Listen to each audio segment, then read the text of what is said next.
भारत की कहानी मीनाक्षी लेखी की जुबानी। Namaste, hello friends.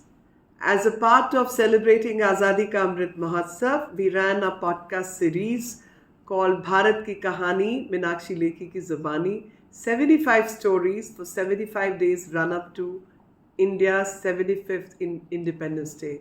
Now, these stories, which were earlier available on the website of Azadi Ka Amrit Mahotsav, Spotify and various other platforms, now be available to Namo app virtual meet as Bharat Ki Kahani Meenakshi Lekhi Ki Zubani. Happy listening, keep listening and stay tuned to Namo app. It's an initiative of Namo app volunteers. I thank them all through you. Bharat की कहानी मीनाक्षी लेखी की जुबानी। आजादी के लिए प्राणाहुति देने वाले 75 अनाम वीरों की 75 कहानियां मीनाक्षी लेखी की जुबानी। Hello friends, Namaskar. Today I bring to you a story from the heart of Uttar Pradesh. This story is about the brave woman Durgavati Devi, popularly known as Durga Bhabi, a revolutionary who rendered support to Sardar Bhagat Singh and Chandrasekhar Azad during their freedom struggle. Durgavati Devi was the only child of a Gujarati Brahmin couple who settled in Allahabad. She was born on 7th October 1907 at Shahjahanpur village in Uttar Pradesh. She was very young when her mother died and father Pandit Bake Bihari, who worked as a court official at Allahabad Collectorate, took sannyas. Durgavati Devi was raised by her aunt. She studied up to class 5 and was married at the age of 11 to Bhagwati Charan Vohra. She first met the revolutionaries through her husband in Lahore. Bhagwati Charan Vohra was the son of a wealthy Gujarati who worked in the railways and was given the title of Rai Sahab. Deeply impacted by the atrocities committed on revolutionaries, Bhagwati Charan joined the Satyagraha movement as a student at Lahore National College. Bhagwati Charan joined Bhagat Singh, Sukhdev and Yashpal in starting a circle which would scrutinize the revolutionary movements around the world. Bhagwati Charan was an active member of the Naujawan Bharat Sabha, which was the recruiting ground for the Hindustan Socialist Republican Association.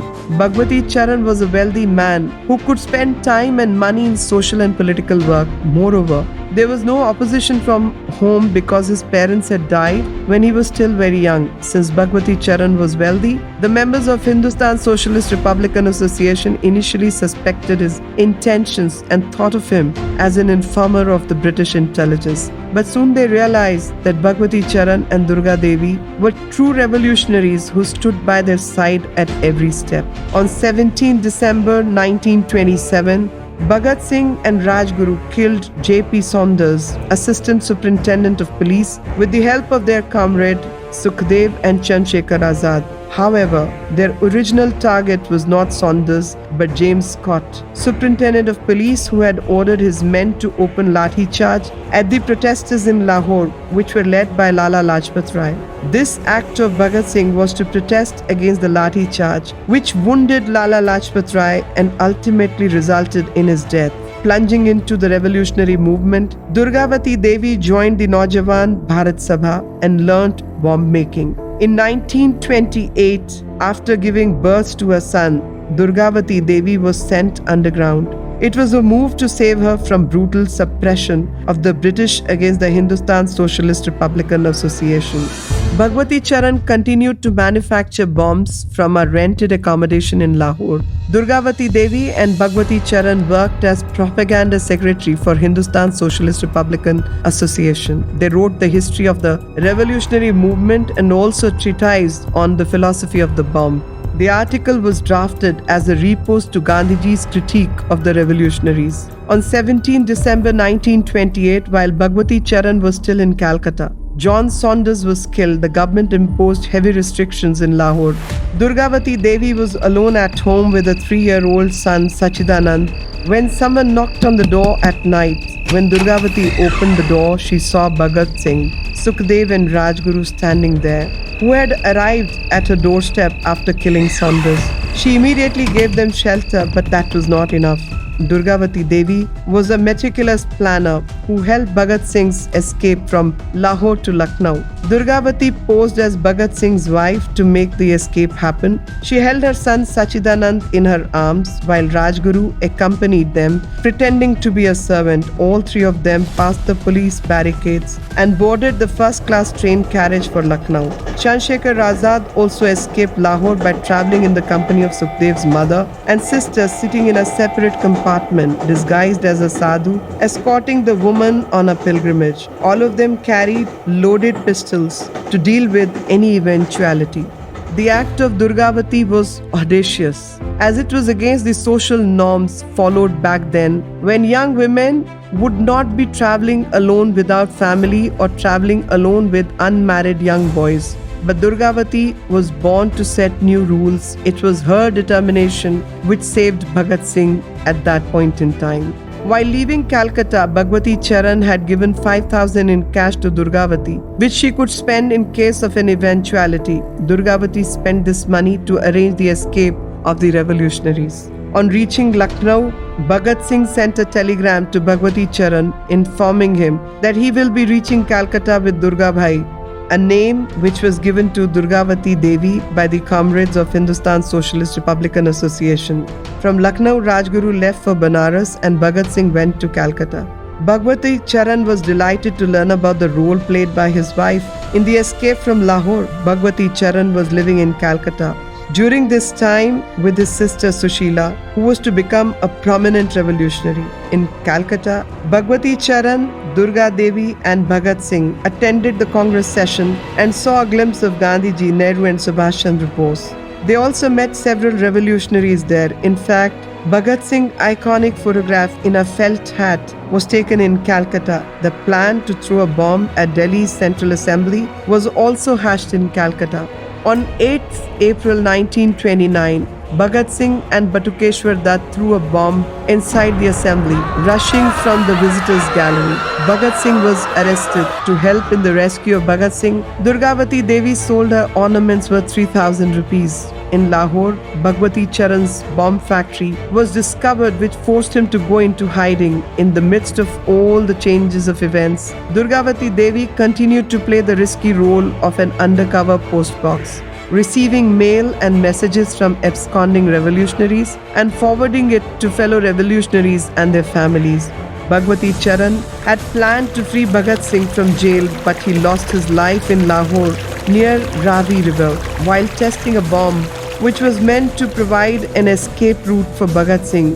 Heartbroken, Durgavati Devi dealt with the grief of her husband's death by throwing herself into revolutionary work. In July 1929, she led a procession in Lahore holding a placard with Bhagat Singh's photograph demanding his release. A few weeks later, she led the procession of Jatindranath Das from Lahore to Calcutta after his death in the 63-day jail hunger strike. On 23rd March 1931, Bhagat Singh, Rajguru and Sukhdev were hanged. Durgavati Devi was a threat to the British police as she openly opposed the death sentence awarded to Sardar Bhagat Singh, Sukhdev and Rajguru. Recognizing the power vacuum which had been created by the arrest of the leaders of the association, Durgavati Devi herself jumped into action. To avenge the execution of Bhagat Singh, Durgavati decided to kill Lord Haley, the ex-governor of Punjab, who was a staunch enemy of the revolutionaries. The governor escaped the attack, but his aides were killed. This was the first instance of a woman who came out in the open with arms during the revolutionary movement.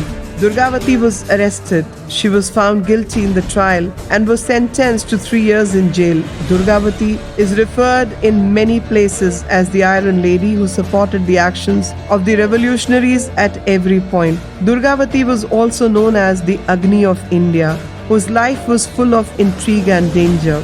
Chandrasekhar Azad was always on the move as the British intelligence was on the lookout for him for his revolutionary activities. With the Hindustan Social Republican Association, Azad was to meet a revolutionary at Allahabad's Alfred Park on 27 February 1931. A pistol was provided to Chandrasekhar Azad by Durgavati Devi so that he could protect himself in case of an eventuality. But once Chandrasekhar Azad reached Allahabad Park, he was betrayed and surrounded by the British police. Chandrasekhar Azad fired at them, injuring 2 policemen. In the end, when Chandrasekhar Azad saw no route to escape, he shot himself with the same pistol. Chandrasekhar was all of 24 years when he died a martyr, fighting to free the country from British oppression. After India achieved independence, Durgavati lived in Ghaziabad and died on 15th October 1999 at the age of 92. We remember the contribution of the greats like her in this 75th year of India's independence as we celebrate the Azadi Ka Amrit Mahotsav. Just 15 days to go. Jai Hind, Jai Bharat. Bharat की कहानी मीनाक्षी लेखी की जुबानी।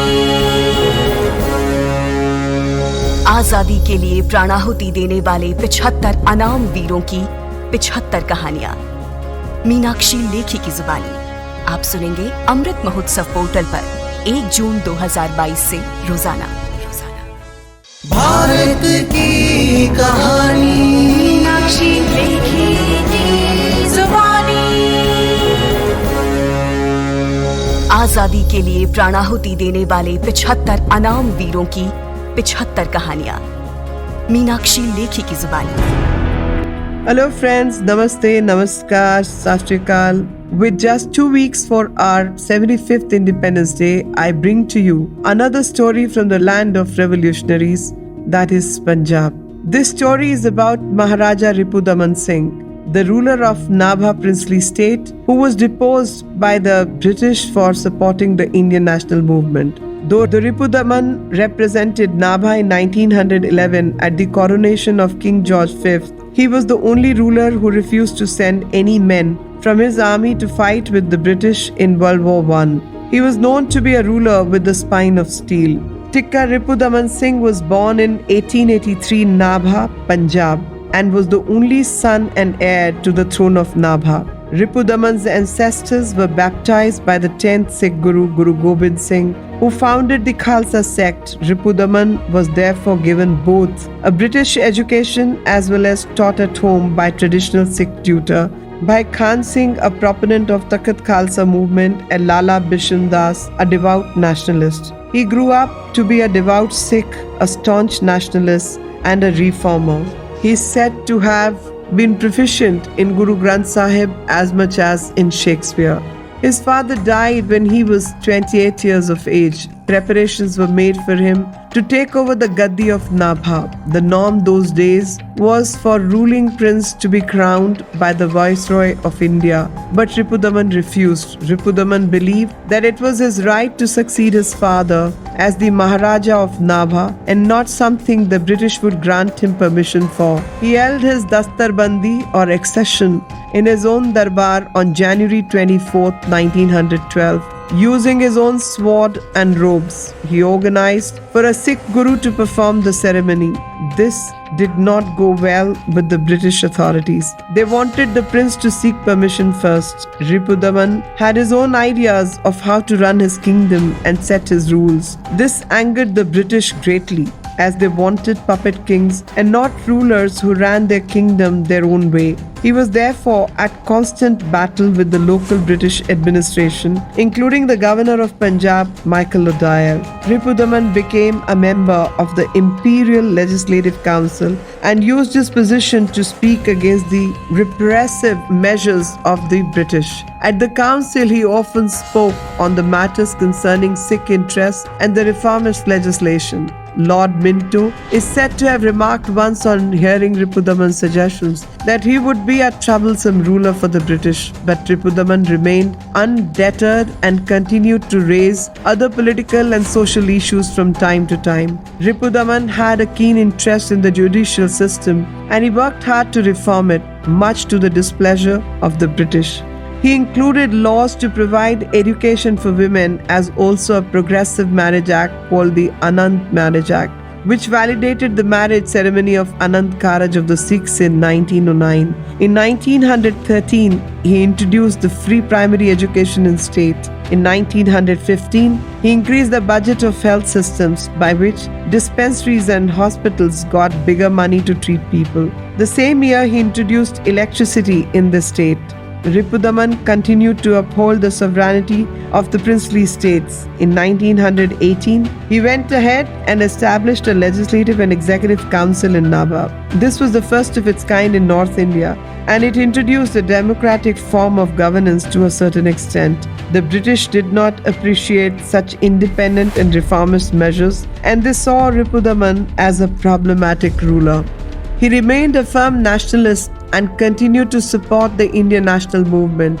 He was friends with many nationalist leaders of the Swaraj movement. Lala Lajpat Rai was a dear friend of the Maharaja. He was supportive of the Gada movement and other Sikh causes, which earned him respect amongst the masses but angered the British. When the call to boycott government schools and universities came, and instead donations were being collected to build and support Indian schools and universities, Ripudaman donated 2 lakh rupees to the Banaras Hindu University. During the First World War, unlike other princely states of India, Ripudaman refused to send his army contingent under the British Indian Army. When asked for contribution to the war, he made the least contribution amongst all the princely states. This defiance of the British ensured that he was the only Indian ruler who did not receive any British war service related honor. Ripudaman maintained that he did not believe in the British governance of India and saw no reason why his people should fight for the British. When the horrendous Jallianwala Bagh massacre took place in 1919, the whole country was shocked. Ripudaman, again, not fearing the repercussions on him, publicly condemned the British action. Nabha was an important prosperous state and the British could not ignore it. They continued to lure the Maharaja to side with the British. In 1921, they granted him a local salute of 15 guns, but Ripudaman continued to support the Indian freedom movement. In 1923, Ripudaman was accused of misgovernance, supporting of Indian nationalists and Akalis. Further, they charged Ripudaman with suspected kidnapping and murder by poisoning. Based on the charges, he was forced to give up control of the Nabha state and the British administration took over. Ripudaman left Nabha and settled in Dehradun. He was granted an allowance upon abdication. Ripudaman used that allowance to support the national movement and Sikh causes. The Sikh organizations and SGPC objected to the exile of Ripudaman and led the Jaito Morcha agitation. Seeing the support, British started work on their favorite policy to divide and rule. They used diversionary tactics and started supporting the Sikh leaders' demand for the Sikh Gurdwara Act. This ensured that the issue of the restoration of Maharaja Ripudaman Singh would be forgotten in the background. Ripudaman, on his own, continued to support the nationalist movement and to write in newspapers about the injustice of the British. A case of sedition was finally filed against him, and he was stripped of all his ranks and titles and sent away to Kodaikanal as a state prisoner.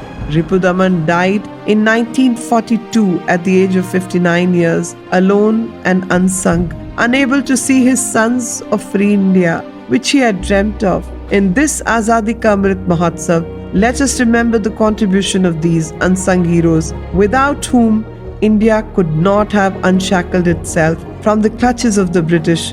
14 days to go. Jai Hind, Jai Bharat. Bharat की कहानी मीनाक्षी लेखी की जुबानी। आजादी के लिए प्राणाहुति देने वाले 75 अनाम वीरों की 75 कहानियां मीनाक्षी लेखी की जुबानी। आप सुनेंगे अमृत महोत्सव पोर्टल पर 1 जून 2022 से रोजाना। भारत की कहानी मीनाक्षी लेखी की जुबानी। आजादी के लिए प्राणाहुति देने वाले 75 अनाम वीरों की 75 कहानियां मीनाक्षी लेखी की जुबानी। हेलो फ्रेंड्स, नमस्कार। खूब अच्छा, सब ठीक है? ठीक हो? Today I will tell you the story of Kalu Singh Mahara, who is proclaimed by many as the first freedom fighter of Uttarakhand. Belonging to the Thakur community of Baisung Patti of Kumaon region, he was the main architect of the 1857 uprising in the hilly terrain of the region. Kalu Singh was born in 1831 in Champawat district near Lohaghat. His family had ties with the princely states of United Provinces. When still very young, Kalu Singh became a witness to the injustice of the British and was greatly influenced by the idea of freedom from their rule. Due to the close association of his father with the Maharaja of Teri and Nawab of Awadh. As he grew older, he vowed to free his motherland from the British. He started a campaign called Krantiveer, which over a period of time formed a lot of followers. The Nawab of Awadh was aware of Kalu Singh's leanings. He was also aware that Kalu had grown up to be an able leader of Kumaon. Therefore, when the 1857 rebellion was being planned, he sent a secret letter to Kalu Singh, asked him and the people of Kumaon to join the rebellion against the British. The government of Awadh proposed that after regaining power from the British, the hilly region would be returned to the Kumaoni people to govern as per their wishes. It was proposed that the Terai or the plain region below the hill would be taken over by the Nawab of Awadh, who would govern the region. Kalu Singh agreed. He called upon his followers to join the rebellion and asked them to collect more people from adjoining regions to join the movement. He organized locals, Boras and Chodapita, Badwal from Rango, Ladwal from Rulmel, Khwal from Chakot, Dhoni, Mauni, Karyat, Deva, Phartial and others to join the Kumaon rebellion. He received support from other leaders of Champawat region including Bishan Singh, Karyat, Anand Singh, Phartial and others. In January 1858, Kalu was given the command to lead the charge against the British in the Kumaon region and the uprising began. At that time, the British had made a military base in Lohaghat and it was decided to make the first attack on the barracks of the army in Chandmadi. Kalu led the anti-British militia, which was then active in the Kali Kumaon Champawat region.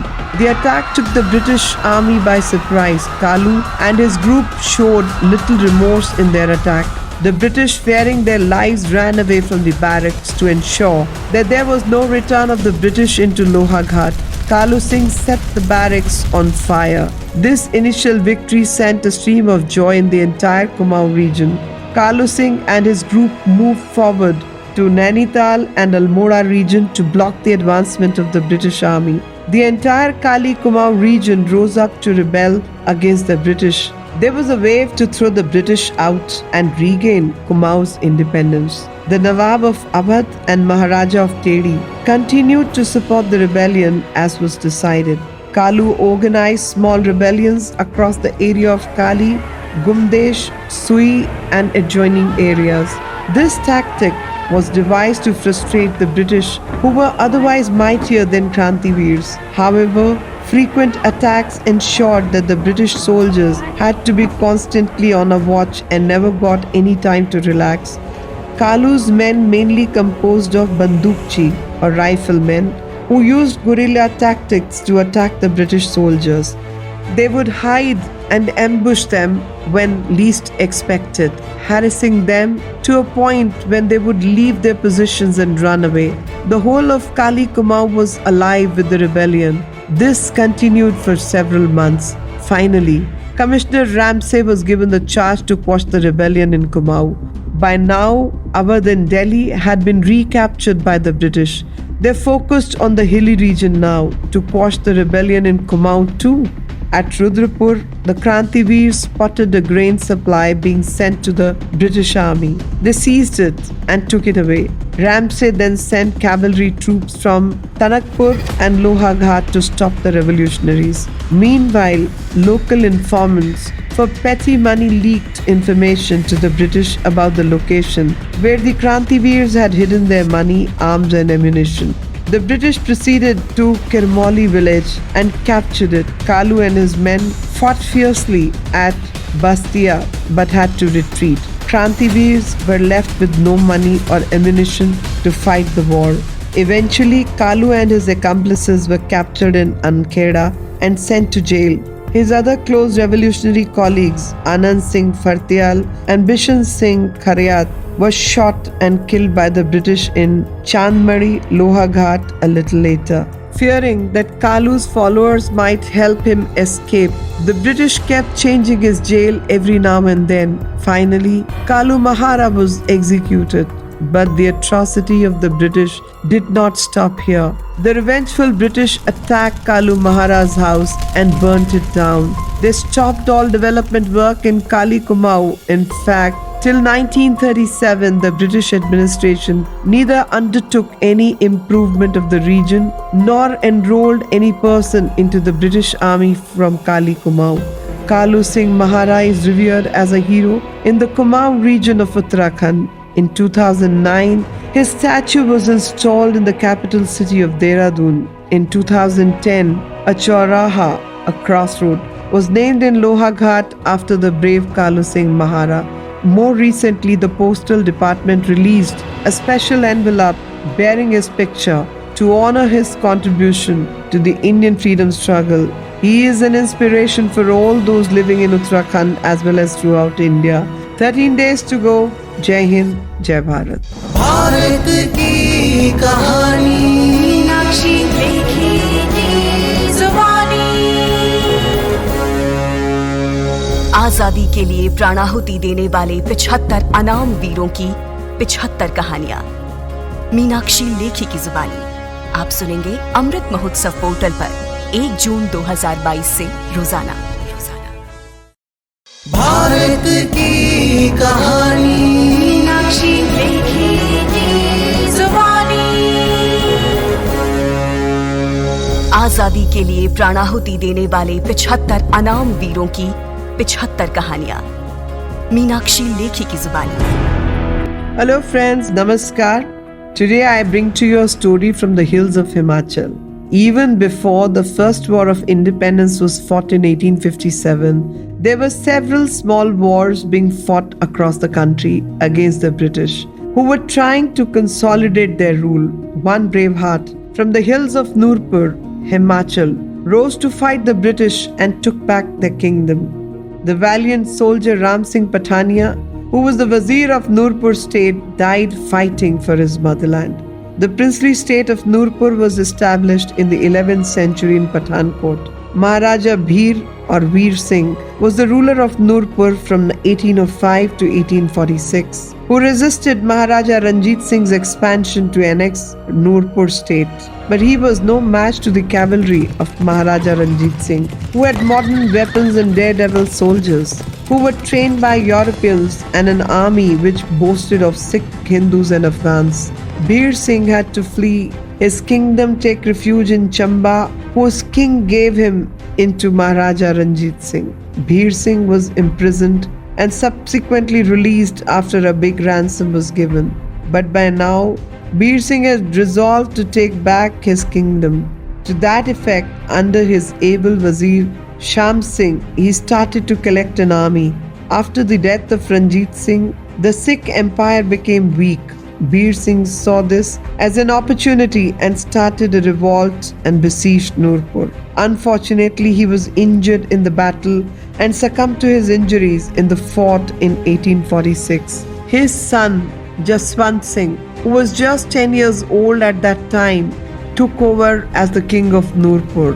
Nurpur was not only in trouble which the Sikh kingdom faced after Maharaja Ranjit Singh's passing away. Soon the British and the Sikh were at loggerheads. The British saw this as an opportunity to take over the strong and wealthy Sikh kingdom.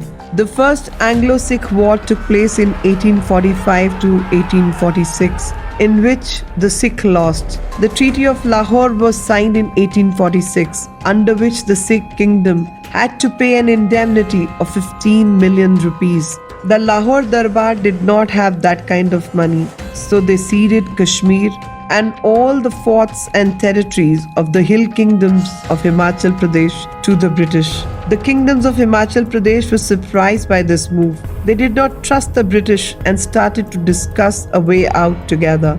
Meanwhile, the state of Nurpur was in a shock. Since Jaswant Singh was underage, the British did not acknowledge his authority over Nurpur. They took away all his rights over the princely state in lieu of 5,000 rupees and announced its union into the British principality. Ram Singh Pathania, the son of Wazir Sham Singh, had taken over as the Wazir of Nurpur after his father's death. Ram Singh was a brave warrior. Just like his father, born in 1824, he was a young minister but was able and strong-headed. The British knew of the loyalty and bravery of Ram Singh and offered him a title and huge amounts of money to cross over to their side. But the proud Rajput refused it all and continued to serve the exiled Nurpur state. In fact, he started preparing a strategy to fight the British. He contacted all the aggrieved rulers who wanted to get rid of the British and get their own independent states back. The Katoch Rajputs, who were the first to support, it took him 2 years to create an army which could stand up to the British, though the army had the skill and the courage to fight the British, but they lacked modern weapons, which the British had in plenty. A plan was made and a date decided to execute the plan. On the night of August 14th, 1848, Ram Singh with his army launched a surprise attack at Shahpur Kandi Fort situated on the banks of the Ravi River. A fierce battle ensued. Many British soldiers were killed in this battle, and when the casualties grew and the ferocity of the attack increased, the British army evacuated the fort, the soldiers running away, fearing a slaughter like that of the rest. On August 15, 1848, almost a century before India's independence, Nurpur declared its freedom from the British victorious Ram Singh and avenged the insult of Raja Bhir Singh. He captured the fort and hoisted the state's flag on the ramparts of the fort. He declared the British rule is abolished from Nurpur and Jaswant Singh is the new Raja of Nurpur state and I his Wazir. Wazir Ram Singh's announcement brought a cheer to all the kings of Himachal, who now saw a possibility of their sovereignty too. After the first success, Ram Singh started planning the next conquest. His plan was to uproot the British from all of Himachal. Meanwhile, the news of defeat reached the British administration in Hoshiarpur. The British immediately dispatched a strong force to crush the rebellion. The handful of Rajput soldiers putting up a fight could not stand as a match to the advanced weaponry of the British. The food inside the fort also started to finish. Fearing starvation, the soldiers retreated from the fort into the forest, still fighting guerrilla warfare with the British. The British continued to send more and more troops to capture Ram Singh. He therefore had no choice but to flee. Ram Singh took refuge in Gujarat and collected 400-500 men from local villages and recruited them into his army. He took time to train them and then relaunched the attack on the British in 1849. This time Maharaja Sher Singh of Punjab supported him. He sent 100 cavalries along with 500 infantry of the feared Sikh regiment to help Ram Singh. When the British came to know about it, the command was handed to Brigadier Wheeler. This time the British were prepared. An intense battle took place for several days. There were huge losses on both sides. The British sent in more forces to tackle Ram Singh, who by now had become a much feared figure in the British army. Ram Singh's sword was known to be sharper and quicker than the bullets of the British. Ram Singh, with his famous sword, killed Lieutenant John Peel and his bodyguards. John Peel's death was significant because he happened to be the nephew of the then British Prime Minister, Sir Robert Peel. In hearing about the death of Peel, British sent in more contingency and arms. Finally, Ram Singh and his brave army could not withstand the British onslaught and were defeated in the battle, but Ram Singh disappeared and remained at large. The British knew that they would not be able to arrest or kill Ram Singh easily, and if left free, he would try again to fight the British and capture Nurpur. So they conspired against him. Ram Singh, who followed a ritual of praying to the gods in the morning, was captured through treachery. His own people leaked his location. Even though Ram Singh was unarmed at that time, he killed 2 British soldiers with his bare hands. Before being captured, the British sentenced him to life imprisonment and sent him to Kangra Fort. The British tried to lure him with big estates, wealth, and a safe passage if he agreed to side with the British. But Ram Singh refused again and yet again. The British feared that Ram Singh might escape from the Kangra fort with the help of his large following in the hills and again start a rebellion. So he was deported and sent first to Kalapani and then to Rangoon jail. There he was brutally tortured. Shortly after, Ram Singh died in jail in 1849 at the young age of 24 years. His martyrdom sowed the seeds of the freedom movement in Himachal and amongst the princely states. In his village, they still sing songs about Ram Singh's courage. Kila Pathania Khoob Ladya, Balle Pathania Khoob Ladya. Even till today, many worship him as the first freedom fighter of Himachal Pradesh and observe his martyrdom day as Veer Divas. Let us recall his contribution in this Amrit Kal as we celebrate India's 75th Independence Day. 12 days to go. Jai Hind, Jai Bharat. Bharat की कहानी मीनाक्षी लेखी की जुबानी। आजादी के लिए प्राणाहुति देने वाले 75 अनाम वीरों की 75 कहानियां मीनाक्षी लेखी की जुबानी। आप सुनेंगे अमृत महोत्सव पोर्टल पर 1 जून 2022 से रोजाना। भारत की कहानी मीनाक्षी लेखी की जुबानी। आजादी के लिए प्राणाहुति देने वाले 75 अनाम वीरों की 75 कहानियां मीनाक्षी लेखी की जुबानी। Pranam, Namaste. Hello friends. Today I bring to you a story from a district of Uttar Pradesh that has not been chronicled in contemporary history books. This story is from Balia, which is the easternmost district of Uttar Pradesh and shares its border with present-day Bihar.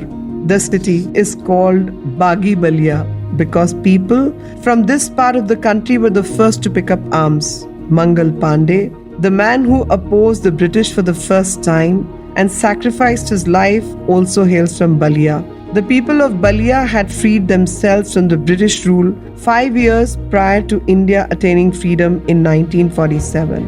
In 1942, a revolutionary called Chittu Pandey gained prominence. Chittu was popularly called Shere Balia for his heroic acts. Chittu Pandey was born into a Brahmin family in 1865 who lived in Ratuchak village in Balia district of Uttar Pradesh.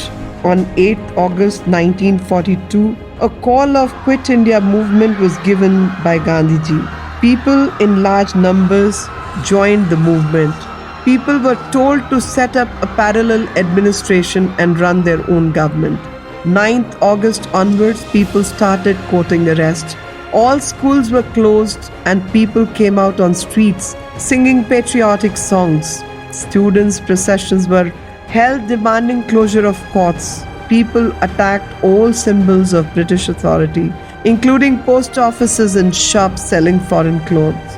Fearing massive protests, the British government sprung into action and arrested all the top leaders. This was a significant feature of the Quit India movement, as preemptive arrest of Gandhiji and top leaders was made.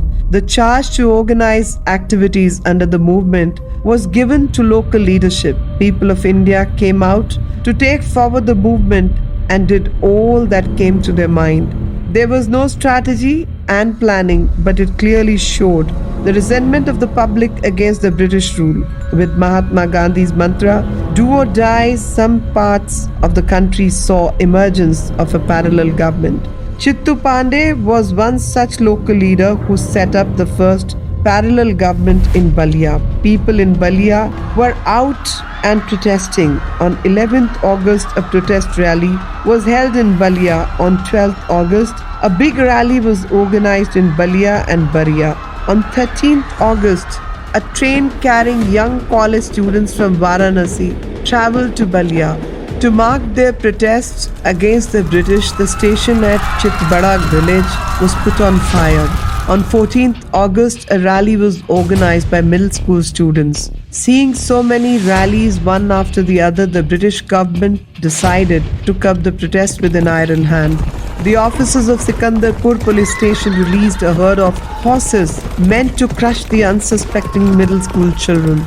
This sort of atrocity completely outraged the public. The same day, railway lines at Chitbada, Phefna and Tajpur were destroyed. At Belthara Road, a goods train was looted and the railway line was destroyed. After this, the rail connection with Balia was completely disrupted. On 15th August, a secret meeting was held at Pandepur village in which it was decided that on 17th and 18th August, main offices of the district will be captured and the entire Balia will be taken control of on 19th August. Seeing arson spread across the city, British forces opened fire on 16th August, killing 7 people. On 17th August, the protesters captured various regions and villages around Balia like Gadwar, Sikandarpur, Haldarpur, Nagara, Umbav and many others. 4 people lost their lives in police firing. As the people of Balia tried to hoist the flag, its police station in charge immediately agreed and pretended that he was one of them and was like a freedom fighter. When the protesters asked for weapons, he promised to give it to them the next day. As people gathered outside the police station to collect weapons the next day, the station in charge opened fire, leading to the death of 18 people, including Kushal Kumar. Later on, when the supply of arms and ammunition ended, the police force surrendered before the public. By 18th August, the protesters had attacked 15 police stations and burnt 8 of them. To dissuade people from joining the protests, thousands of people assembled outside the district jail. People carried with them whatever they could lay their hands on. Some had swords, others had lathis, farsas, kulhadis, ballab, kukri, hasiyas, stones and bricks, while many others carried scorpions, snakes and ants in earthen pots. The only way to dissuade these 50,000 people gathered outside the jail from attacking was to ease the situation. Sensing the urgency, J.C. Nigam, the British collector, and Ahmed, the police captain, entered the jail. They spoke with leaders like Chittu Pandey and opened the gates of the prison. Chittu Pandey and Jagannath Singh were released along with 150 satyagrahis. Later, Chittu Pandey, Radha Govind Singh and Vishwanath Chaube addressed the people from the town hall. The public was informed that their leaders were released only because of the pressure created by them. More than 10 police stations were left inoperational in Balia. As the British administration was completely taken over by Indians, on 20th August the administration was formally handed over to the natives by the British. J.C. Nigam declared charismatic leader Chittu Pandey its collector and left the city. Right after, a Rashtriya Swaraj government was formed in Balia. Chittu Pandey was welcomed as collector and Pandit Mahanand Mishra was announced the police commissioner. A villa at Hanumanganj was made the headquarters. All the government officials were locked up in prison. People collected huge donations for the newly formed government so that they could run the administration. Chittu Pandey started the planning of setting up a new administration. Separate panchayats were set up in different localities. Protesters were appointed to defend the city. The newly formed government took control of 7 out of 10 police stations. On 23rd August 1942, Hallett, the Governor General of British government, sent Neither Soul, the Commissioner of Banaras, to Balia along with the Baloch army. Neither Soul was made the district magistrate of Balia. A multi-pronged attack was made by the British while Neither Soul took charge of Balia. Railway tracks from side of Banaras. Mark Smith marched from Buxar waterway into Balia on 23rd afternoon. On 24th August, Captain Moore entered Balia from Azamgarh side. Due to heavy repression by the British, a fierce fight took place in Balia, killing 84 people. All the leaders were once again put in jail. The British military forces overthrew the popular government and recaptured Balia. A telegram was sent by the British officer in charge to Maurice Hallett saying, Balia reconquered. The cycle of village to village suppression began with arrests, fines and long jail terms, which continued till 1944. The BBC radio announced the reoccupation of Balia, which clearly shows the importance Balia holds for the British as its occupation was announced to the world through BBC. However, the bravery with which the people of Balia stood up against the British has earned them the title of Revolutionary Balia. The British wanted to arrest Chittu Pandey but were unable to trace him. Villages after villages were burnt in the hope that people would inform the British about the place where Chittu Pandey was hiding. But the brave heart could not be caught. Chittu Pandey died in 1946, sadly, just a year before the country gained independence. Such unsung brave hearts played a huge role in India's freedom struggle. Let us recall their contribution in this 75th year of India's independence. Just 11 more days to go. Jai Hind, Jai Bharat. Bharat की कहानी मीनाक्षी लेखी की जुबानी। आजादी के लिए प्राणाहुति देने वाले 75 अनाम वीरों की 75 कहानियां मीनाक्षी लेखी की जुबानी।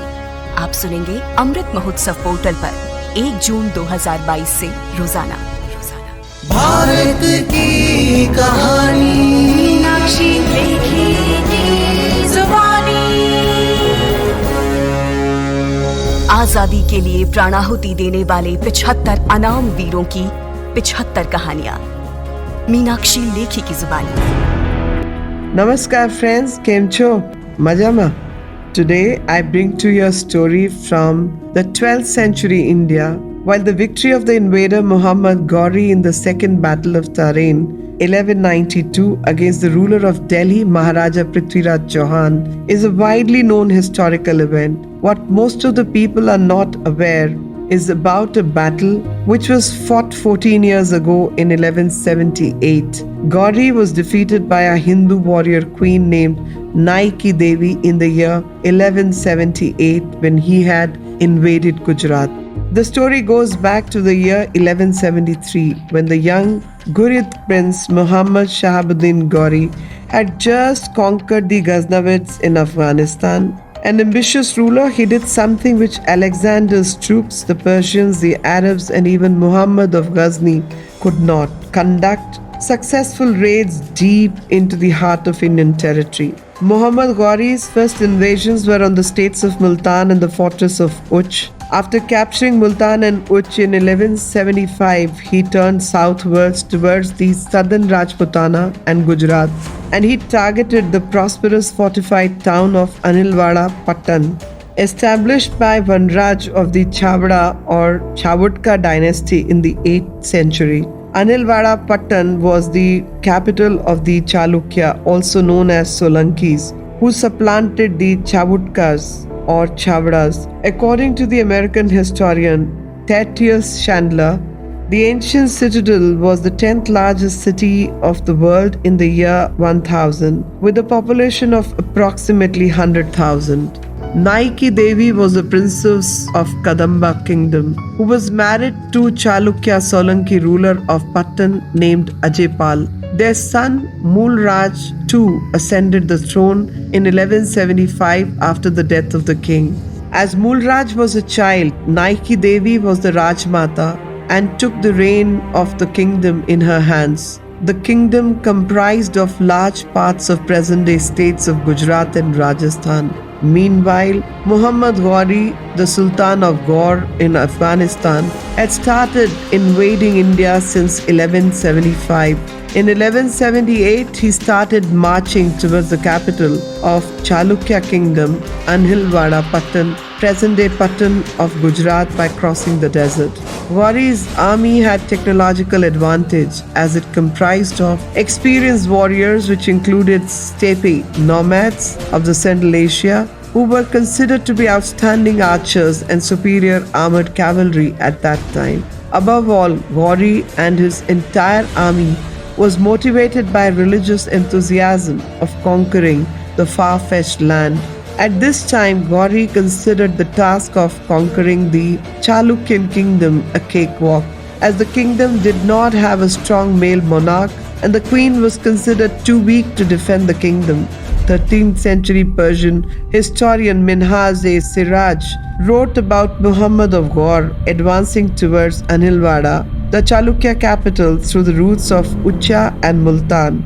Gauri did learn about Gujarat being ruled by a boy. Little did he know that Chalukyan army would offer stiff resistance under the leadership of boy's mother, Naiki Devi. The daughter of the Kadamba king of Goa, Naiki Devi was well trained in sword fighting, cavalry, military strategy, diplomacy, and all other subjects of statecraft. Undaunted by the prospect of Gauri's imminent attack, she took command of the Chalukyan force and threw herself into organizing a well-planned opposition to the invading army. Meanwhile, Naiki Devi heard from her spies about advancing army towards her capital. She heard their forces were huge, and immediately she sent out emissaries to forge crucial partnerships and request assistance from nearby provinces for help, including Prithviraj Chauhan. While these kingdoms did not accede to her request, she did receive aid from Chalukyan fiduciaries, such as the leader of Nadula Chahamana clan and Jalor Chahamana clan and the Arbuda Paramara clan. Muhammad Gauri camped at Khaidara near Mount Abu and sent a messenger to the Count of Chalukyan Queen with a condition that he would not attack, loot and plunder Gujarat if the queen herself surrendered to Gauri along with her sons and handed over to him all the gold and women of the Chalukyan kingdom. The queen pretended to agree. However, realizing Gauri's military superiority, the astute Naiki Devi devised the battle plan of combating Gauri in the rugged region of the slopes of Gadar Ghat near Mount Abu in Aravali ranges. This was the vicinity of Kashadra village in Rajasthan in the modern-day Sirohi district. As Gauri's army wasn't familiar with the narrow hill passes of Gadar Ghat, it gave Naiki Devi and her allies a significant advantage. And so when Gauri and his army finally arrived at Kashadra, the fierce queen warrior rode into the battle with her son on her lap, leading her soldiers in a fierce counter-offensive. A fierce battle ensued. The outnumbered Chalukyan army and its troop of war elephants crushed the invading force that had once beaten the mighty sultans of Multan in battle. Naiki defeated Gauri so badly that he never dared to attack Gujarat again. As for the Battle of Kasarhadda, had the indomitable queen of the Chalukyas not taken charge, it is quite likely that the history of India would have been very different. Interestingly, Naiki Devi's victory finds several mentions in the accounts of the state chroniclers of Gujarat as well as Chalukyan inscription. For instance, Gujarati poet Someshwara's works mention how the army of Bala Mularaj, infant king, had defeated the lord of Turshaka's Turkish people and crushed the Malech foreign army. Another poet, Uday Prabha Suri, states in his Sukrita Kirti Kalolini that Naika Devi's army had defeated Hamiara, Sanskrit word for emir, and his Malech army, whose soldiers were covered from head to toe in order to protect themselves. Furthermore, a Chalukyan inscription from the reign of Bhima II, Mularaj II's brother and successor, states that even a woman could defeat the Hamiara during the reign of Bala Mularaja. Minhaj-e-Siraj, a 13th century Persian chronicle, also mentions the Chalukyan victory in his account. According to him, Muhammad of Ghor marched towards Naharwala, Anilwada, via Ucha and Multan. The Rai, that is the king of Naharwala, was very young but commanded a huge army with war elephants. In the ensuing battle, the invader army was defeated and put to rout. An invading ruler had to return to without any accomplishment. Persian historian Firishta described the victory of Gujarat army and defeat of Gauri forces with great slaughter. Legend says that Naika Devi had cut up Gauri's private parts, and thus his pride had been crushed, and he never attempted to conquer Gujarat again. Instead, he turned his attention to the more susceptible Punjab, intending to penetrate North India through the Khyber Pass. Women warriors like Naiki Devi are the manifestations of Shakti who have protected Dharma and our motherland for centuries. Women in Indian society have made immense contributions in upholding the civilizational values as warriors as well as intellectuals. Our history has such vibrant female warriors who fought valiantly against the invaders and sacrificed their lives for the protection of our motherland. We remember the sacrifices and valor of these valiant daughters of Bharat in this 75th year of India's independence. Just 10 days to go. Jai Hind, Jai Bharat. Bharat की कहानी मीनाक्षी लेखी की जुबानी। आजादी के लिए प्राणाहुति देने वाले 75 अनाम वीरों की 75 कहानियां मीनाक्षी लेखी की जुबानी। आप सुनेंगे अमृत महोत्सव पोर्टल पर 1 जून 2022 से रोजाना। भारत की कहानी मीनाक्षी लेखी की जुबानी। आजादी के लिए प्राणाहुति देने वाले 75 अनाम वीरों की 75 कहानियां मीनाक्षी लेखी की जुबानी। Namaste friends, Jairam Ji ki. Today I bring to you the story of Kanhaiyalal Maniklal Munshi, who was an activist of the Indian freedom movement and was the founding member of the Vishwa Hindu Parishad. He was instrumental in completing the renovation of the Somnath temple after Sardar Patel's death, despite the opposition from Pandit Jawaharlal Nehru. Greatly influenced by Sri Aurobindo, who also taught him in Baroda College, he was also one of the best known Gujarati writers of all times. Besides being a celebrated author, Kanhaiyalal was also a lawyer, administrator, and the founder of Bharatiya Vidya Bhavan, which he established with the aim of providing equal education rights for all. Under the influence of Sri Aurobindo, Kanhaiyalal got keenly interested in revolutionary activities and learned how to make a bomb. He was also interested in activities involving social reform, and from 1907 to 1913, he actively worked towards eradicating caste prejudices, promoting widow remarriage and education of women. Amongst those who influenced Kanhaiyalal were also Maharaja Sayaji Rao Gaikwad III of Baroda, Sardar Patel, Surendranath Banerjee, and Bhulabhai Desai. Kanhaiyalal used his skills as a lawyer to extend legal counsel to a large number of freedom fighters who had been detained by the British. Born on December 30th, 1887, Kanhaiyalal also participated in Annie Besant's Home Rule League. While as a part of the league, his acumen as a lawyer impressed many of his seniors, and he rose to become the secretary there. However, in 1916, he gave up his position in the Home Rule League and joined the Indian National Congress. In 1917, he was elected as a member of the Subjects Committee of the party and was also given the additional duty of the secretary of the Bombay Presidency Association. 10 years later, he joined the Bombay Legislative Council but gave up that position to join Mahatma Gandhi's Bardoli Satyagraha. Kanhaiyalal worked with Gandhiji for many years after joining the Bardoli Satyagraha. His days with Gandhi saw him eagerly participate in Salt Satyagraha and the Quit India movement. Kanhaiyalal was arrested in 1930 for 6 months for participating in the civil disobedience movement. After his release from jail, he once again participated in the movement, this time more aggressively, and was arrested one more time.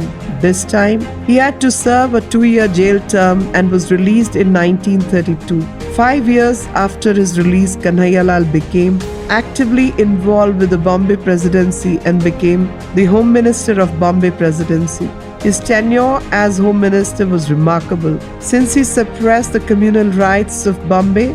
Then, in 1940, Kanhaiyalal was once again put behind bars for his active involvement in Satyagraha.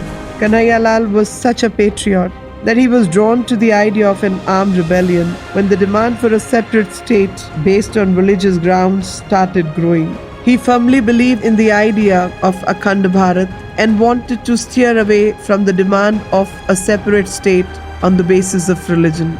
Kanhaiyalal was also miffed with Gandhi on several issues. He thought of Gandhi to be muddled on the subject and blamed him to be weak when it came to the demand of separate electorate and issues of Muslim League. He was also opposed to Gandhi's pacifist attitude.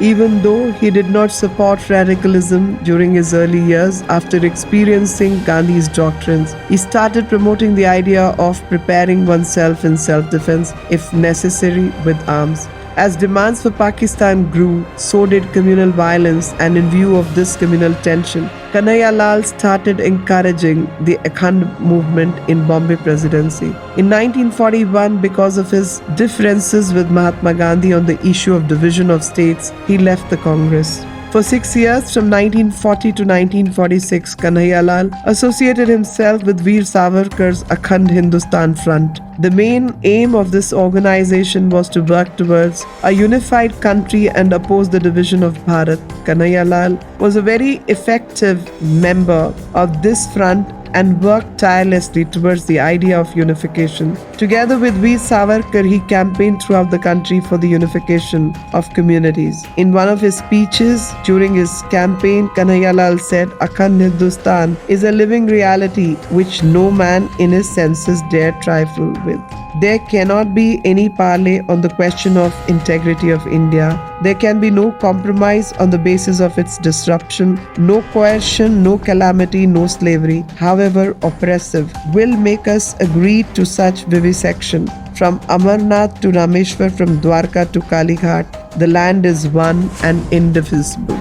During this time, he also helped the members of the Arya Dharma Sangh in conducting social reform activities. Kanhaiyalal's greatest contribution to India is considered his mark as an educational reformist. He has many firsts to his name, which changed the educational landscape of the country. On November 7, 1938, Kanhaiyalal established the Bharatiya Vidya Bhavan with Harshibhai Divatiya and his wife Leelavati Munshi at Andheri in Bombay. His aim to start this organization was simply to preserve the culture of India, its traditional education and art through a native perspective. He later went on to establish many other educational institutes like the Mumba Devi Sanskrit Mahavidyalaya to teach Sanskrit and ancient Hindu texts through traditional methods. He also helped establish Bhavan's College, Hansraj Morarji Public School, Rajhans Vidyalaya, Rajhans Balvatika, and Panchgani Hindu School.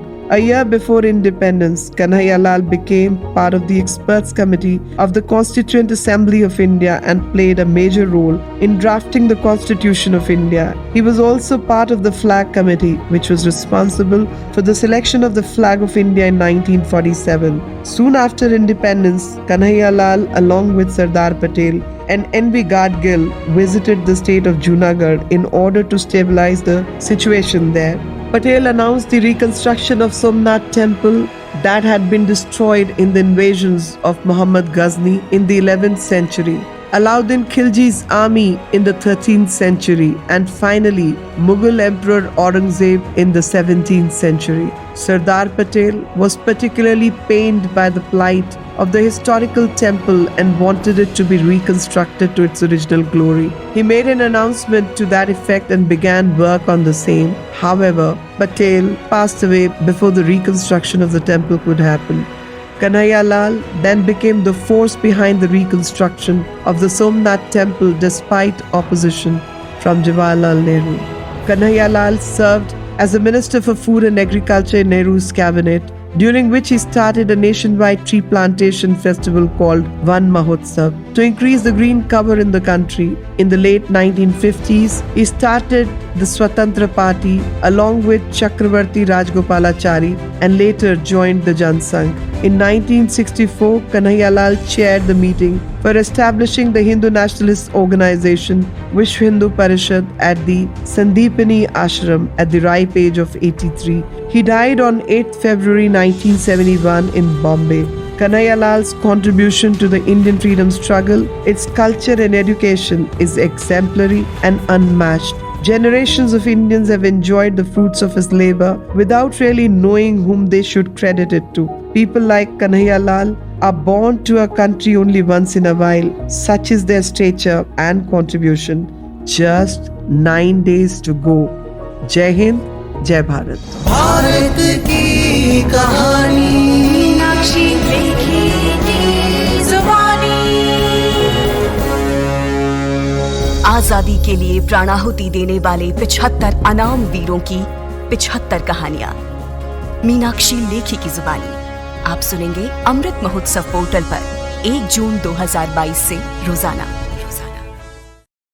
Bharat की कहानी मीनाक्षी लेखी की जुबानी। आजादी के लिए प्राणाहुति देने वाले 75 अनाम वीरों की 75 कहानियां मीनाक्षी लेखी की जुबानी। Hello friends, Namaskar. Today I bring to you the inspiring story of Sarla Devi Chaudhrani, who was the founder of the first women's organization in India called Bharat Stri Mahamandal in Allahabad. She was a prolific writer, singer, a nationalist leader and a proponent of education for women. Born in 1872 into the renowned Tagore family, she spent her childhood growing up in Thakurbadi, Kolkata. Her mother, Swarna Kumari Devi, was one of the first few successful women novelists of Bengali literature. Like all women of the Tagore household, Sarla went to Bethune College at the age of 7, but she went a step further and completed her education from Calcutta University with a Bachelor's of Arts in English. She was an exceptional student and won Padmavati Swarna Padak, that is the gold medal in college, for being the first woman to achieve the highest marks in Calcutta University. She was the 7th woman student to graduate from the university. After completing her education, she went to Mysore State and started teaching at the Maharani's Girls' School. She returned a year later and started writing for Bharati Journal and helping her mother and sister edit it too. The cause of women's education always remained dear to her. Sarla had a flair for languages. She was fluent in Sanskrit, French and Persian. Since very early, she was interested in literature and music. It is her interest in music that got her involved in the freedom struggle movement.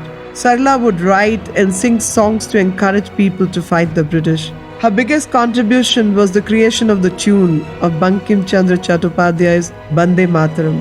It is said that Rabindranath Tagore had created the tune of only the first 2 lines of the song, and it is Sarla who added music to the rest of the verses. She was also the first one to sing the Bande Mataram anthem at the Banaras Congress session, despite a ban on it. Sarla's mellifluous voice added magic to the song. The song went on to become the war cry against the British Empire. Sarla is said to have penned keynotes of a few other songs of Rabindranath Tagore. She went on to compose several other nationalistic songs which were used by the revolutionaries and inspired many during the freedom movement. In 1904, she started the Lakshmi or Lakhir Bhandar, a woman's store in Bau Bazar, Calcutta, to popularize women-produced handicrafts to promote the use of Swadeshi products. While girls were married off when they were teenagers in those times, Sarla married Pandit Rambhuj Dutt Chaudhary at the age of 33 and moved to Lahore, Punjab in 1905. Rambhuj used to bring out an Urdu weekly newspaper, Hindustan, and Sarla started helping him with the editing. She later on also started an English edition of the newspaper. She edited various journals and continued to write songs and articles. Her other important publications include Jibaner Jharpata, Banalir Pitradhan, Nabasher Swapna, and a book of songs called Satang. In Punjab, she continued her nationalist work, opening several associations and organizations. She opened a home for widows called Vidwa Shilpashram, inspired by a similar home her sister Hiranmai built in Calcutta, At Shilpashram, widows were given free education and vocational skill training to help them earn a living. In 1910, she formed the first women's organization in India called Bharat Stri Mahamandal in Allahabad. The organization's aim was to promote and improve women's education in the country. It was a member-led organization where women had to pay ₹1 to become a member. The organization developed a system of home-based education for married women and provided vocational training to others. It also created greater access to medical care for women. The organization opened branches across Lahore, Delhi, Karachi, Calcutta, Amritsar, Hyderabad, Hazaribagh, Midnapur and Bankura. When the Jallianwala Bagh massacre took place in 1990, Rambhuj and Sarla wrote several articles criticizing the police of the British government in their newspaper Hindustan. Rambhuj was arrested and their newspaper temporarily shut down. Mahatma Gandhi visited her home in Lahore and was introduced to her writings and poems. He was so impressed with her work that he used them in his speeches and journals thereafter. Henceforth, Sarla got involved in the freedom struggle. She traveled the length and breadth of the country, inspiring women to join the freedom movement. She even supported the secret revolutionary society called Suhrid Samiti. It is said that Swami Vivekananda had urged Sarla to travel overseas to talk about the cause of women's rights and the freedom movement, but her commitments in India at various nationalist conferences prevented her from doing so. Rambhuj died in 1923 in Missouri. After his death, Sarla continued to helm the Hindustan newspaper for the next 7 years. She returned to Calcutta in 1930 and resumed editing the journal Bharati and established the Bharat Stri Shiksha Sadan, a girls' school in Calcutta. To involve the youth of her region, she started numerous festivals where they would talk about freedom struggle. She introduced a festival of heroes called Bira Shatami Utsav on the second day of Durga Puja to inspire and motivate the youth. Sarla died at the age of 72 in 1945, 2 years before Indian independence, leaving trailblazing work in women's empowerment. We recall her contribution in this Amrit Kal. 8 days to go. Jai Hind, Jai Bharat. Bharat की कहानी मीनाक्षी लेखी की जुबानी। आजादी के लिए प्राणाहुति देने वाले 75 अनाम वीरों की 75 कहानियां मीनाक्षी लेखी की जुबानी आप सुनेंगे अमृत महोत्सव पोर्टल पर 1 जून 2022 से रोजाना। भारत की कहानी मीनाक्षी लेखी की जुबानी। आजादी के लिए प्राणाहुति देने वाले 75 अनाम वीरों की 75 कहानियां मीनाक्षी लेखी की जुबानी। Namaste. Hello friends, Pranam. Once upon a time, India was graced by a valiant and beautiful queen from Gondwana who was named as Rani Durgavati. She was born on 5th of October 1524 AD at the fort of Kalanjar in UP and hailed from the famous Chandel dynasty. She was the daughter of the then emperor Maharaj Kirat Rai. The queen was named Durgavati as she was born on the auspicious day of Durga Ashtami during the Hindu festival of Durga Puja that is celebrated across the country. As Durgavati was growing up, she would turn heads for not only possessing a bewitching beauty but also for being extremely intelligent. People would also notice her skillful and bold administrative side. Later, she was married to Dalpat Shah in 1542. He was the son of King Sangram Shah of Gara Kingdom in Gondwana. According to some sources, Dalpat Shah was the son of Kachava Rajput and he was later adopted by the Raja of Gara Mandala. The Chandel of Mahoba Mandala and Kalachuris of Gara Kingdom dynasty of Gara Mandala dynasties were allied because of this marriage. Durgavati and Dalpat were blessed with a son in 1545 AD and they named him Veer Narayan. Her ancestral dynasty contributed much in people's welfare and that earned them respect more for their selfless work. Later, Durgavati built many lakes in her state, and by following the path of her ancestors, she did a lot for the welfare of her people. Not only that, she honored and respected scholars as well as extended her patronage to them. She invited and welcomed the Vitthal Nath of Vallabh community and received Diksha from him. Tragedy struck her when her husband died an untimely death in 1550. She was deeply shocked and saddened by the incident. But Durgavati, being valorous in nature, she took no time in ascending the throne of Gondwana as her son was too young.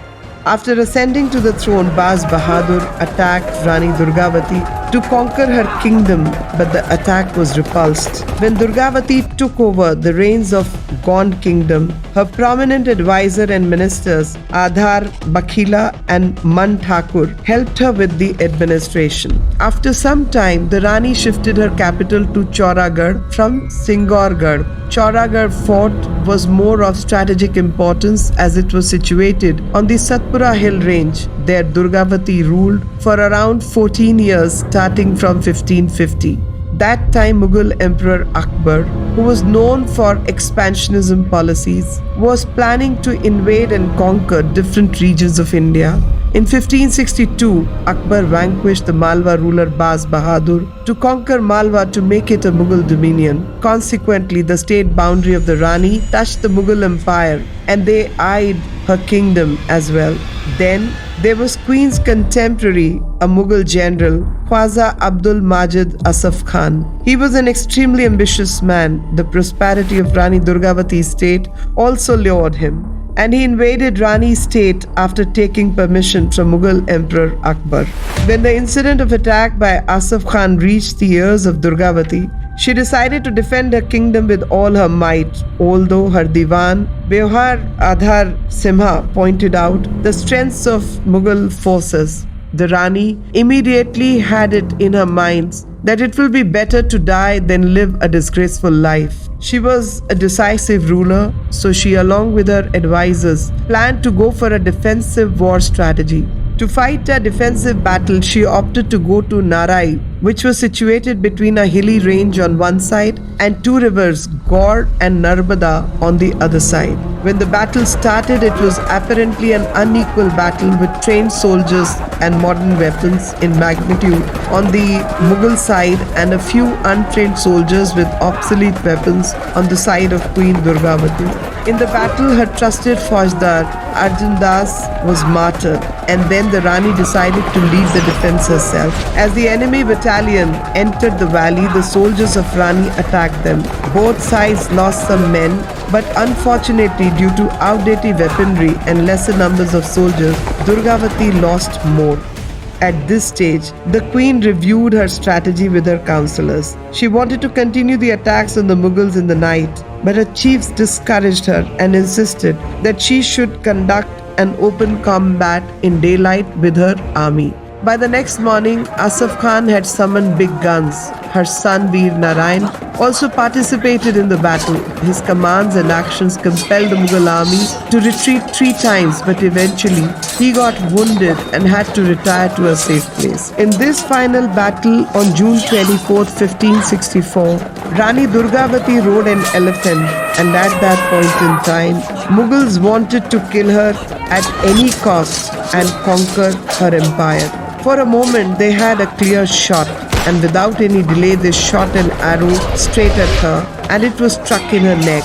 But bravely, she removed the arrow by sharply pulling it out with one hand, and with one stroke, and continued to fight. After some time, with immense blood loss and deep wound in the neck, also due to the weapons and manpower, she realized that her defeat was imminent. She realized that even if she lives, she will be captured and mistreated, and she might be forced to live a disgraced life. Without an ounce of fear, she took her dagger out and stabbed herself to death. Rani Durgavati was a queen whose each cell in her body contained only valor. Thus she chose death over dishonor, and there we lost an indomitable spirit. 24th June was marked to commemorate the day of her martyrdom. and that day is remembered as Balidan Divas. In 1983, to honor her sacrifice, the University of Jabalpur was renamed as Rani Durgavati Vishwavidyalaya by the government of Madhya Pradesh. Commemorating her martyrdom, the central government issued a postal stamp on June 24, 1988 to pay tribute to Rani Durgavati. Tributes were paid to the valiant queen by renaming the Jabalpur airport in her name as well. There is a museum named after her in Jabalpur. Rani Durgavati is a true symbol reflecting the Indian self-respect. She was a woman warrior who made the Mughal rulers bow down due to her decisive strategies and fighting skills. She never thought to retreat even for once. Today, in this Amrit Kal, as we remember the Queen, with folded hands, we honor her with a naman and praise her valor and sacrifice for India. We dedicate the following shloka that depicts Nari Shakti in the form of Goddess Durga as Durgavati, who fought valiantly against the Mughal army for her country. Ya Devi Sarvbhuteshu Buddhi Rupen Samstita Namastasai Namastasai Namastasai Namo Nama. Ya Devi Sarvbhuteshu Shakti Rupen Samstita Namastasai Namastasai Namastasai Namo Nama. Ya Devi Sarvbhuteshu Shraddha Rupen Samstita Namastasai Namastasai Namastasai Namo Nama. Just a week to go. Jai Hind, Jai Bharat. Bharat की कहानी मीनाक्षी लेखी की जुबानी। आजादी के लिए प्राणाहुति देने वाले 75 अनाम वीरों की 75 कहानियां मीनाक्षी लेखी की जुबानी आप सुनेंगे अमृत महोत्सव पोर्टल पर 1 जून 2022 से रोजाना। भारत की कहानी मीनाक्षी लेखी की जुबानी। आजादी के लिए प्राणाहुति देने वाले 75 अनाम वीरों की 75 कहानियां मीनाक्षी लेखी की जुबानी। Hello friends, Namaskar. Today I bring to you another story from the far east, from the Indian state of Arunachal Pradesh.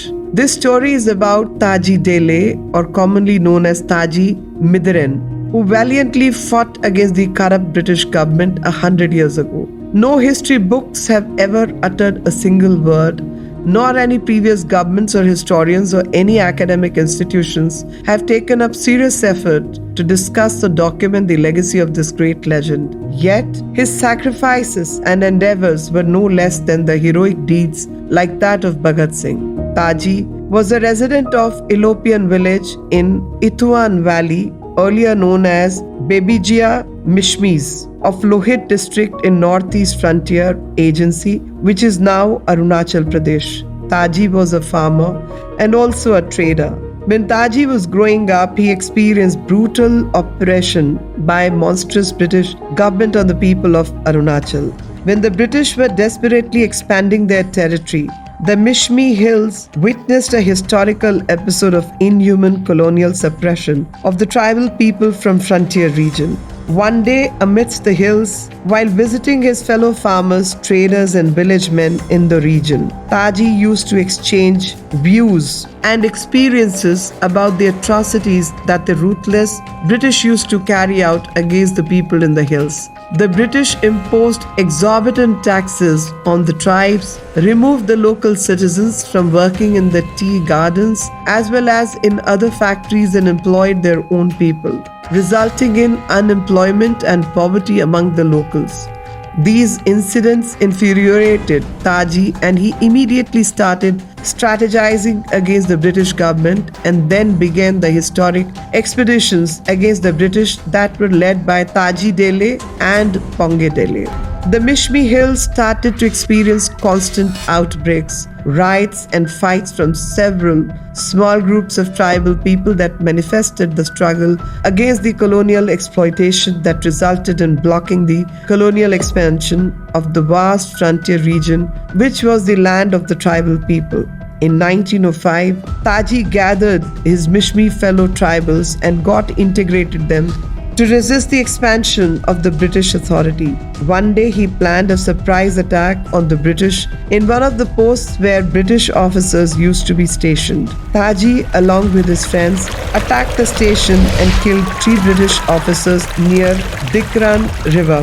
Later in July 1905, Pongedele and Taji Dele took revenge from the British by burning down the government godown in Dikrang Block House at Sadia. On their way back, they also attacked and burned down British military stockades at Kherempani and Bomjir as well.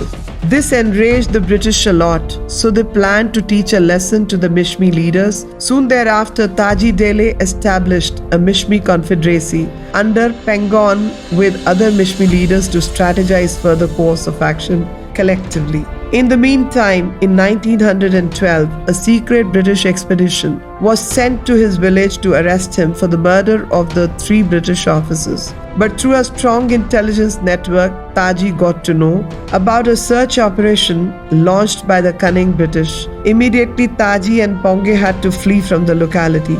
But when the British could not locate them, and when local villagers did not disclose about the Dele's whereabouts, the British openly burned down the houses in the village during the search operation, but failed to arrest him or any other leaders of the Mishmi Confederacy. In 1914, to arrest Ponge Dele and Taji Dele, the British troop under the Captain Dundas and Captain Neville undertook a military expedition to Elopian or Elop village. The expedition turned out inefficacious as no one could be found or arrested. The unsparing British officers and forces destroyed the entire village to rubble and returned. At that time, Taji Dele was hiding in Sadia and lost all communications with his fellows. In mid-December 1917, the British got information on his hideout spot and he was arrested. He was deported to Tejpur jail in Assam. A long trial went on and later he was also tortured there by the British police. Eventually, on 29th of January 1918, he was hanged at the gallows of Tejpur jail and India lost a great revolutionary. While Taji was martyred, Ponge Dele attained martyrdom by fighting the British in the last expedition in 1919. Author Dr. Rajiko said, "It is a historical episode that haunted the British government for nearly a quarter of a century. It is testimony to the inhuman colonial suppression of the tribal people. Moreover, the constant fight back by a small tribe resulted in restricting colonial expansion to the vast frontier region. The fearless and selfless contribution of Taji Dele will never be forgotten. He laid down his life for his nation, fighting the barbarous British government.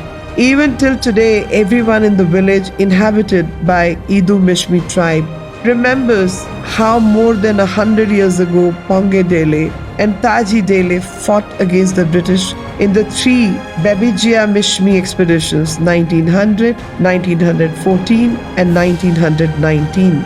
These are our unsung heroes who bravely fought the British, and they not just defended their land but died fighting for it. While tales of their heroics have traversed generations, it is important that we remember the contribution of these unsung heroes in this Amrit Kal, so that their stories of valor don't fade into oblivion.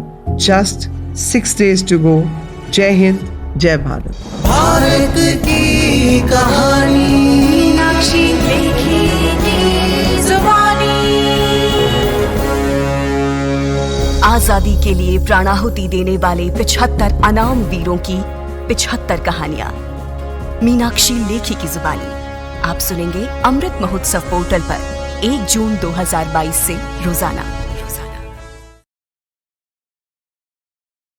Bharat की कहानी मीनाक्षी लेखी की जुबानी। आजादी के लिए प्राणाहुति देने वाले 75 अनाम वीरों की 75 कहानियां मीनाक्षी लेखी की जुबानी।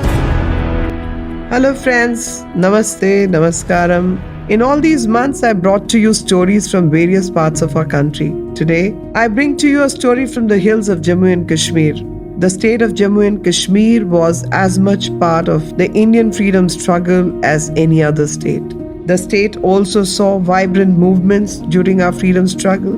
This story is about Dhanvantri Mahe, who was a close associate of Bhagat Singh and a member of the Naujawan Bharat Sabha and the Hindustan Republican Socialist Association (HRSA). Such was his dedication to the movement that he did not even care about his own well-being and stood in front of Lala Lajpat Rai when British started lathi charge on the rally, protecting him from the blows. He served 17 years in the infamous cellular jail for his extraordinary role in the freedom struggle. Dhanvantri was born in 1902 in Kali Janni in the Dogra region of Jammu to Colonel Dr. Durga Dutt Mahe. He belonged to a very well-to-do and educated family of Jammu. His father was a doctor in the army. His elder brothers all occupied important positions in the state. He did his schooling from Jammu and then went on to DAV College, Lahore for his higher studies. Lahore and its college at that time were brimming with revolutionaries and revolutionary ideas. Dhanvantri too was introduced to revolutionary ideas while at college. He made friends with students from the National College, Lahore, and got associated with other students like Bhagat Singh and Sukhdev Thapar, who were revolutionaries. As a young student, he was impressed by the speeches of Bhagat Singh, who talked about the revolution and was required to get India's independence. Inspired by the Hindustan Republican Association, founded by Sachinder Nath Sanyal and Ram Prasad Bismil, Bhagat Singh and Bhagwati Charan Vohra formed the Naujawan Bharat Sabha. Dhanvantri joined both the Naujawan Bharat Sabha as well as the Hindustan Republican Socialist Association in 1926. After completing his studies in Ayurveda, Dhanvantri took a shop with the help of his brother and opened a private Ayurveda practice in Lahore. His friends and associates found this a convenient spot to congregate, discuss and plan. Soon it became a hub of revolutionary activity and the British police started to keep a vigil on the shop. Dhanvantri too came under suspicion for not just supporting revolutionary activities but also for being part of it. On one night, he found a person following him around. He told his associates about it and they hatched a plan. They found another person who looked like Dhanvantri and got him the same set of clothes as Dhanvantri. When it was time for him to leave the shop, Dhanvantri would ask his lookalike to take place in the shop and he himself took the back door exit. He did this on a regular basis whenever he needed to take part in revolutionary activities. Since the police were keeping a vigil from a distance, they would be fooled thinking that Dhanvantri was still attending to business at the shop. In 1927, there was a huge protest against the Simon Commission. The commission had recommended constitutional reforms for India without any Indian in the committee. Therefore, when Simon came to India as part of the commission, there was widespread protest against him. In October 1928, the commission arrived in Lahore, where protesters waved black flags at them. Protest was led by the nationalist leader Lala Lajpat Rai, who had moved a resolution against the commission in the Punjab Assembly. James Scott, the superintendent of police, opened a lathi charge on the protesters to clear the way for the commission. Seeing Lala Lajpat Rai in their midst, the police started beating him severely. On seeing this, Dhanvantri came running to Lalaji and stood in front of him in order to protect him. He too was severely beaten. While Dhanvantri recovered in the hospital, Lalaji succumbed to the injuries, passing away shortly after in November. In 1929, Batukeshwar Dutt and Bhagat Singh threw bombs in the Central Legislative Assembly and courted arrest. Dhanvantri printed 50,000 posters of the revolutionaries with their photos and sent them to various places across the country. Overnight, he got these posters pasted on the walls all over Lahore. Dhanvantri was arrested and kept in jail for a month, but he was released due to lack of evidence. When Dhanvantri was in jail, he saw the atrocities being meted out to the Indian revolutionaries. These participants were being brutally tortured, and all this was being done under the orders of the governor of Punjab. Geoffrey de Montmorency. Dhanvantri himself was interrogated and tortured. Once released, he went underground and worked on a plan with Harikishan to execute Montmorency. They found out that Montmorency would be part of the convocation ceremony of the Punjab University. Harikishan went with a revolver and shot at the governor.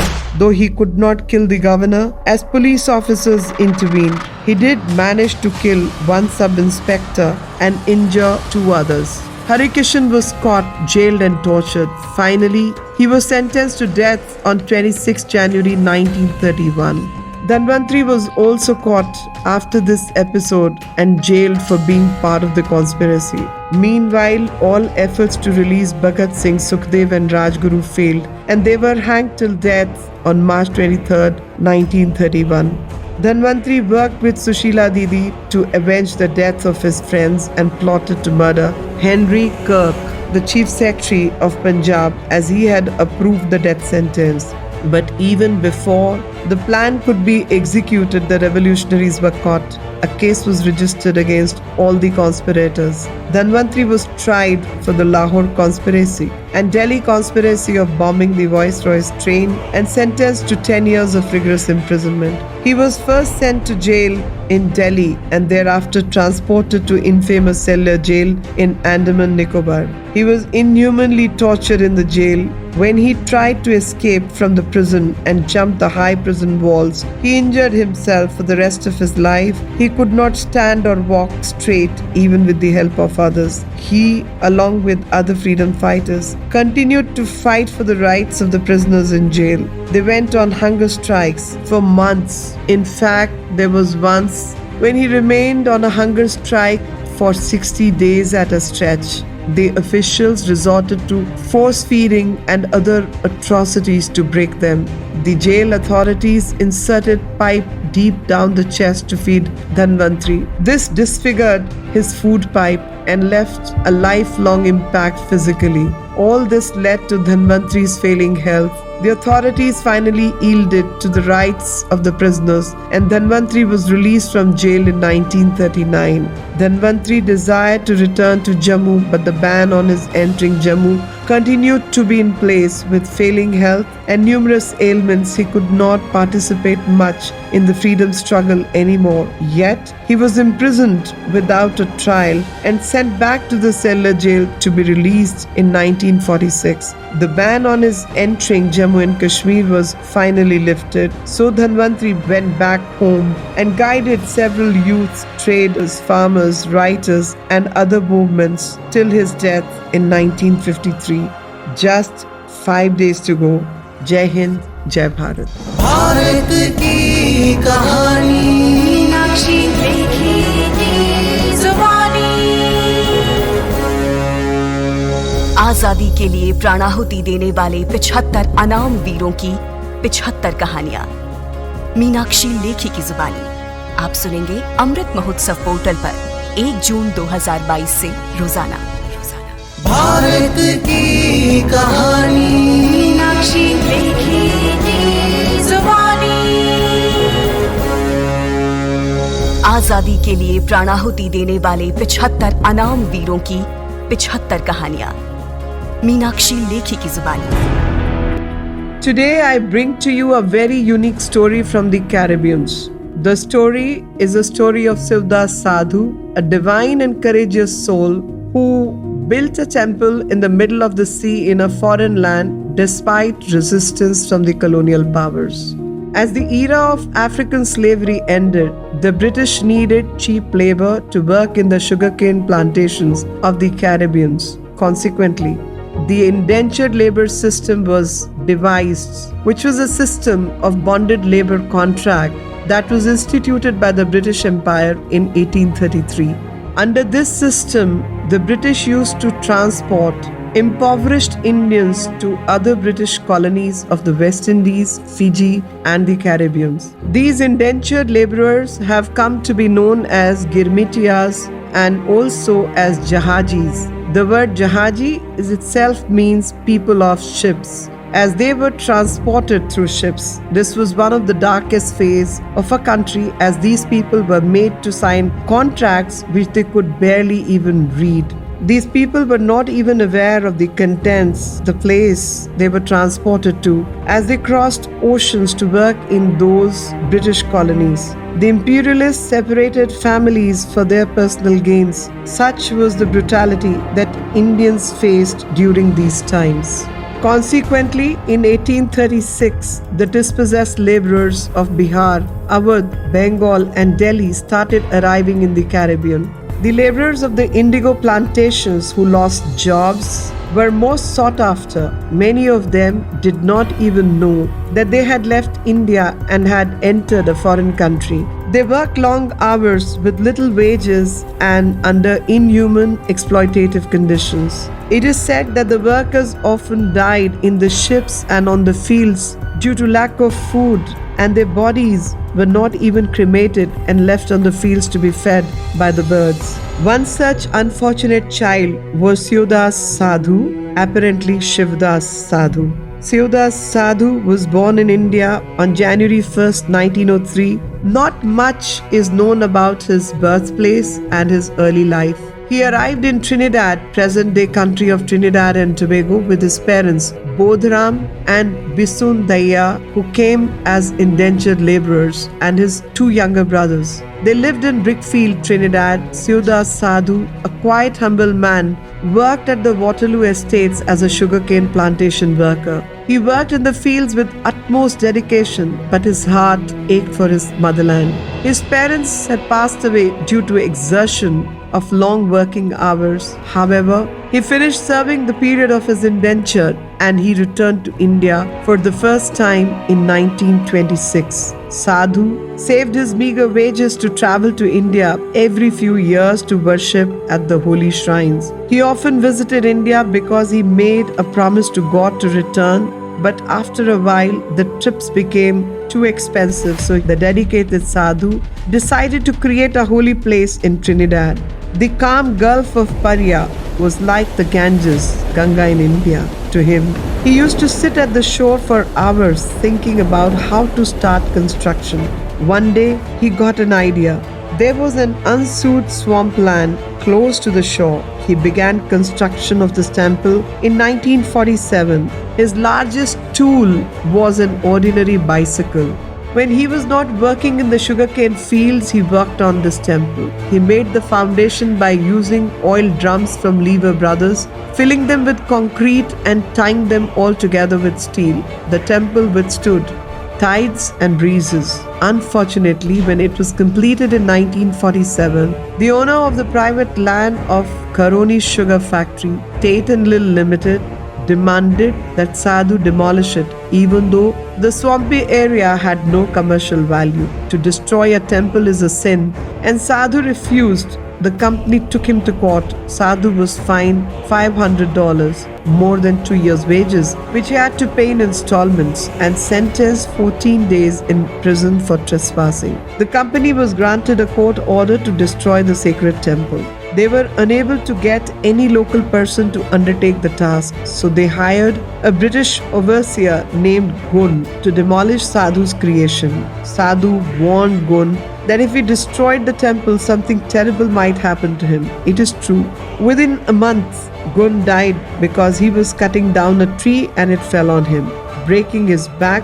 It was also noted that Englishman who gave the order for the demolition also died of a sudden disease a short while after. The experience in jail would only serve to fuel his inner fire. As soon as Sadhu was released from the prison, he went straight to the area of the former temple, which was now completely flattened. Sadhu would not be deterred from realizing his ultimate goal of erecting a sacred temple. He subsequently decided to build the temple in the sea for all intents and purposes, which freed him from having to get permission from the government or anyone else. Some people thought Sadhu was mad at the time for thinking a temple could be built in the middle of the sea. At that time, people did not realize how prolific his temple would become. Proud and more determined than ever, Sadhu quickly began working on the new temple in the sea at Waterloo in 1948. He purchased a truck and began collecting broken bricks from the nearby brick factory. Every single day he would dump the bricks on the shore in a straight line out to the sea. He used his bare hands to flatten it, inch by inch and meter by meter. He made his way into this ocean with the truck. Within several weeks, he created an extended walkway into the ocean. One day, the tide came up while Sadhu was still working. The truck was trapped and could not be moved until the next day. The truck was so badly damaged that it could not be repaired, but not even this mishap could stop Sadhu from building this temple. With just his bicycle as his means of transport, leather bag and 2 buckets on either side of the handlebars, Sadhu transported cement in one bucket and sand in the other. He then created a base for the temple using bricks and stone. Cement was used for the main structure. Sadhu wanted an entire prayer complex with a kitchen, restroom and dining room. He also wanted a veranda around the entire temple where everyone could collect. Everyone thought eventually the sea would wash away everything, so they all made fun of him. Sometimes Sadhu would be working in waist-high water. It took him over 20 years to single-handedly toil and build the octagonal one-story temple. He built the famous temple against all odds. The temple lay 500 feet off the shore into the sea.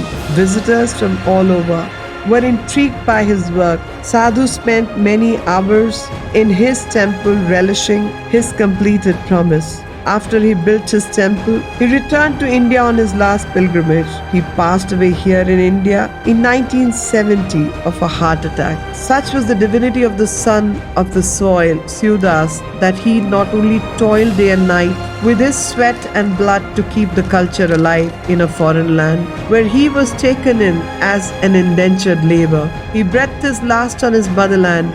It is often said that work is worship, but in this case, his worship became his work and his recognition.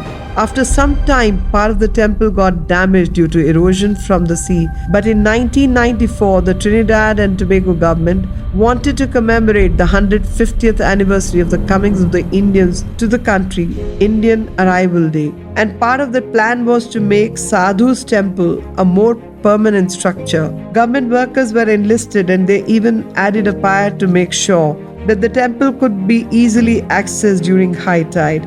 During low tide, the temple is surrounded by mud flats. The temple was completed and consecrated on 5th December 1995. Restoring it as a place of worship, a place of beauty and dedication, a place for Indians' arrival in Trinidad, a shrine, a monument to the spirit of a remarkable man. A handsome statue of Sadhu standing tall and brave was unveiled at the site. Not all wars are fought in the battlefield, but the courage and determination of Sivdas Sadhu should be celebrated and will be remembered by all. Just 4 days to go. Jai Hind, Jai Bharat. Bharat की कहानी मीनाक्षी लेखी की जुबानी।